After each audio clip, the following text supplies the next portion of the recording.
If you were to say, what does growing up on sports radio, specifically WFAN, sound like? It would be SiriusXM's Adam Schein. Some of the authority of a young Mike Francesa, some passion and zaniness of Chris Russo, and the schmooze of Steve Summers. You put it all together, and you got Adam Schein. Adam, you are the main event. Really appreciate you doing this. I'm excited, Andrew. I love that intro. It's great to be here. This is a special one for me. My mom is a huge Adam Schein fan. First off, she's a saint. Never went to college, was a genius. This week, it's her birthday. So, wow. Yeah, so for my mom, Andrew Marchand, no better present than Adam Schein on the podcast. A couple weeks ago, Adam, she said to me, when you getting Schein on?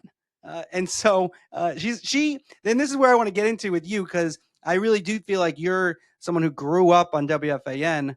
My dad, but a lot of people know him, Papa Clicker, would go to bed with sports radio on. So my mom doesn't really like it, like necessarily, she's not sports, but she's now grown an affinity. Adam Schein, she likes Russo a lot, but Adam Schein's her favorite. So so here you go. Happy birthday, Mom. No better 82nd birthday than Adam Schein on the podcast.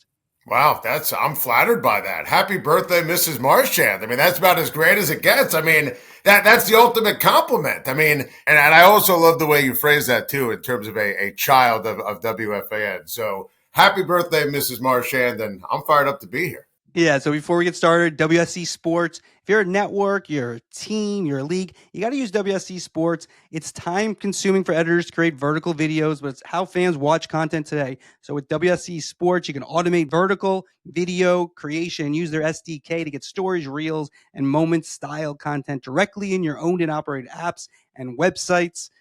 Just go to WSC Sports. It's in the show notes. Tell them Marchand sent you. Also Google WSC Sports, yellow button on the right. We have an event March 18th, Off the Record with Andrew Marchand, presented by WSC Sports. Jimmy Pitaro, chairman of ESPN, is the guest. We'll be talking about the future of AI, media. Pitaro should be very good, so you can sign up for that. That's also in the show notes if you want to sign up. Limited capacity, so not everyone will get in, but please put your name down there. Twice weekly podcast, andrewmarchand.com, Tuesdays and Thursdays to sign up.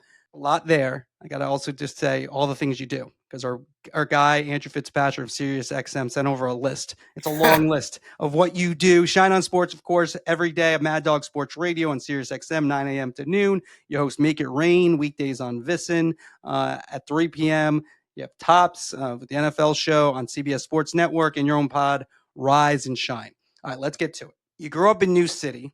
In New City, people might not know, it's a suburb of New York. It is a media capital. Tracy Wolfson from CBS is from New City. Mark Hale, former Met beat writer, number 2 sports editor at the New York Post, also from New City. Adam Schein growing up. Now, you were born, what year were you born? 1977.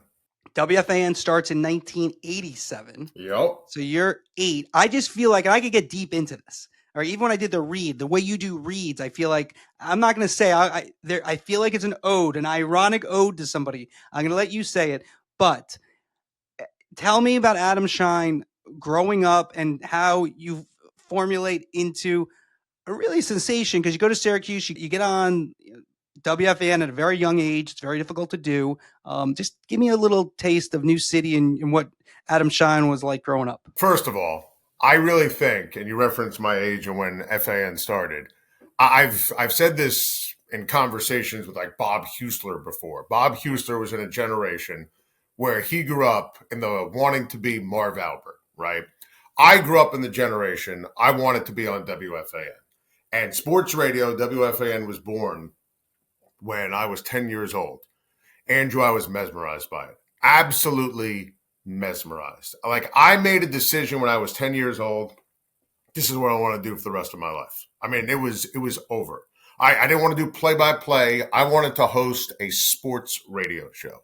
And I was just obsessed with sports, growing up in New City. I mean, I played in New City Little League. I was obsessed playing baseball, playing sports with friends. At Laurel Plains Elementary School, hosting, baseball trivia at recess. I mean, I was all in. I mean, how old? Wait, you're hosting? Hold on, I need to stop you there for a second. Baseball trivia at recess. This is like what Russo doing the Kreskin thing at the with the Super Bowl tickets. Wait, how old are you? How is this happening? So recess and lunch, I would literally like host, like baseball trivia. Have a list. Remember the Who's Who in baseball books, the Yes, yes, orange books that they would sell at yes. the bookstore. Mr. Oz in New City Yeah, was my the dad old would buy that. bookstore. Yeah, my dad would definitely buy that one. 100%. I was obsessed with those books. I used to get one for Hanukkah every year. And I would just, recite stats and, go over George Brett's batting average in, 1984. And, I was just, I always had that. I was the first kid to raise my hand in terms of, class presentation. And I was very comfortable speaking in front of classes. And I got my work ethic from my mom, love for sports from my dad. I always had FAN on in the house. We had all those, little transistor radios throughout the house. My parents, before they retired, were teachers in the Bronx. So they would always be listening to the traffic on either 1010 Winds or WCBS. And then right after they got the traffic, everything would change to WFAN.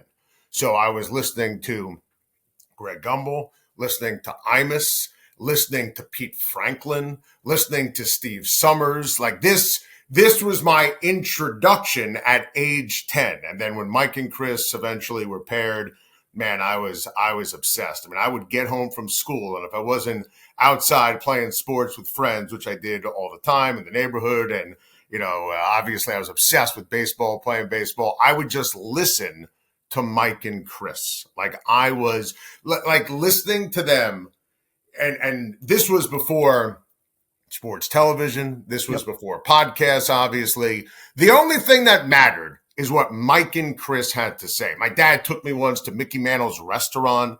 I met Dave Sims and Ed Coleman. I'm like, this is the greatest thing ever. I mean, I had just a laser locked in focus of what I wanted to do for the rest of my life. Our podcast is, it doesn't just, it's not just New York. The biggest concentration of listeners, at least for now, is in New York. So they can relate to this. And I find it interesting because I can relate to it. When I was a kid, my brother went off to college. I'm in high school. My dad would work a little bit late. I'd have dinner with my mom. We'd have Mike and Chris on. We wouldn't talk. At the end of the dinner, I would say, "Mom, thanks for the nice conversation." We listen to Mike and Chris. Let me stop before we go to the next question. You want to listen to the rest of the podcast, andrewmarchand.com, andrewmarchand.com for a full subscription.